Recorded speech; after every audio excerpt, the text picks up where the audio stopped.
1 লাখ টাকার উপরে বিদ্যুতের বকেয়া বিল মেটাতে নিজের 9 শতক জমি বিক্রি করলো এবং আরও কিছু জমি লিজ দিতে বাধ্য হলেন কুমারগঞ্জ ব্লকের ধাদুলপাড়া বড়িপুকুর এলাকার দরিদ্র আদিবাসী বৃদ্ধ দম্পতি। ঘটনাটি ঘিরে তীব্র চাঞ্চল্য ছড়িয়েছে এলাকায়।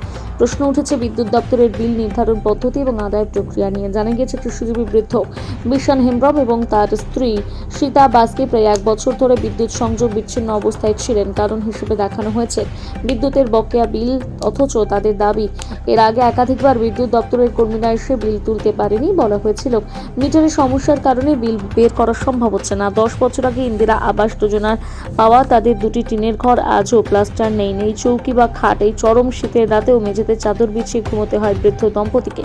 এমন পরিস্থিতিতে বরাহার বিদ্যুৎ অফিসে যোগাযোগ করলে দপ্তরের তরফে জানানো হয় তাদের 5 বছরের বিদ্যুৎ বিল বকেয়া রয়েছে 73,000 টাকা এবং তার উপর সুদ বাবদ আরও 35,000, সব মিলিয়ে 1,07,8,000 টাকার দাবি করা হয়েছে।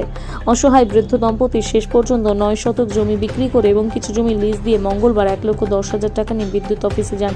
তাদের দাবি দপ্তর থেকে প্রায় 1,03,000 টাকা নেওয়া হয়েছে, তবে তাদের হাতে থাকা 3টি রসিদ মিলিয়ে মোট অঙ্ক দাঁড়াচ্ছে 98,340 টাকা। তাহলে বাকি প্রায় 5,000 টাকা গেল কোথায়, তা নিয়েও প্রশ্ন উঠছে।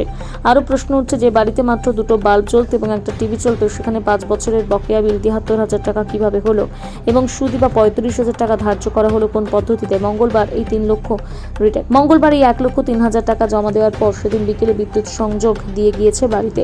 কুমারগঞ্জ বিজেপির পক্ষ থেকে ঘটনাটি অমানবিক কড়া ভাষায় নিন্দা করা হয়েছে। বিষয়ে কুমারগঞ্জ বিদ্যুৎ অফিস অ্যাডমিনিস্ট্রেশন ম্যানেজার নাজমুল হক বলেন, আমি বর্তমানে ছুটিতে আছি, অফিসে গিয়ে বিষয়টি খোঁজ নেব। দক্ষিণ দিনাজপুর জেলার আরেক বিদ্যুৎ আধিকারিক শুভময় সরকার জানান, ঘটনাটি খতিয়ে দেখা হচ্ছে।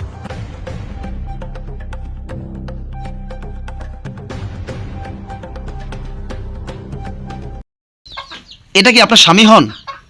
আপনার স্বামী? আপনার স্বামীর নাম কি? আপনার নাম কি? সীতা বাসকে। এই ঘরটায় আপনারা থাকেন?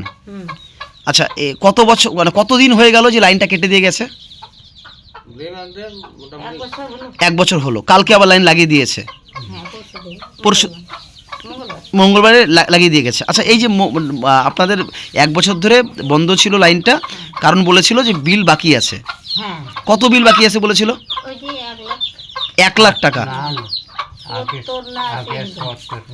আগে 70, তারপর ওটার সুদ মানে 70,000 আগের টাকা। এই যে লেখা আছে 73,123 টাকা লেখা আছে, আর তার সুদ হচ্ছে 34,830, এনে 1,07,000, এখানে 753 টাকা লেখা আছে। তা আবার কলমে, ইয়েতে নেই, মানে কোনো কাগজ পাচ্ছি না, মানে আপনি তো দেখাতে পারেননি কাগজ, এই কলমে লেখা আছে, এটাতে বলেছিল। আচ্ছা, এই টাকাটা আপনি জমা দিয়ে আসছেন, কিভাবে জমা দিলেন? টাকা এত টাকা পেলেন কোথায়? জমি বিক্রি করে দিলেন? জমি বিক্রি করে দিয়েছেন? জমি বিক্রি করে এই টাকা নিয়ে যায় জমা দিয়ে আসলেন, তারপর লাইন লাগালো। আপনাদের প্রথম যখন কোনোদিন লাইন ছিল না, এই লাইনটা নেওয়া কত বছর হলো? মোটামুটি 10 বছর।